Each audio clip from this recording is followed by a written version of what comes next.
Veerabhadran shooting எடுக்கிறாரு. Shooting ஸ்பாட்ல ready action போலாம் அப்படின்னு சொல்றாங்க. அப்ப மாடல் சேலைய கட்டிட்டு வந்து டைலாக்க சொல்றாங்க. சென்னையில் பட்டு புடவைகள் அப்படின்னு சொல்லிக்கிட்டு இருக்கப்பவே வீரா கட்டுன்னு சொல்றாரு. அந்த பொண்ணு அப்செட் ஆயிடுறாங்க. வீரா ஷூட்டிங்க்கு டைலாக்லாம் செக் பண்ணிக்கிட்டு இருக்காரு ஸ்கிரிப்ட் பேப்பரை பார்த்து.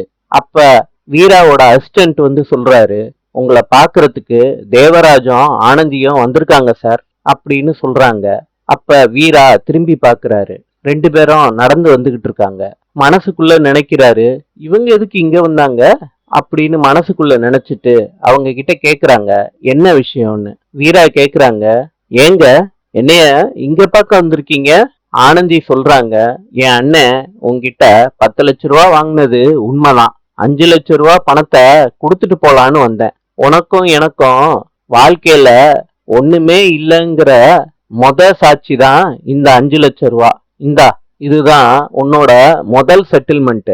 வீரா கண் கலங்கின மாதிரி நடிக்கிறாரு தேவராஜ் கிட்ட. மாமா, என்னையும் ஆனந்தியும் பிரிச்சுடாதீங்க மாமா, பிளீஸ் மாமா.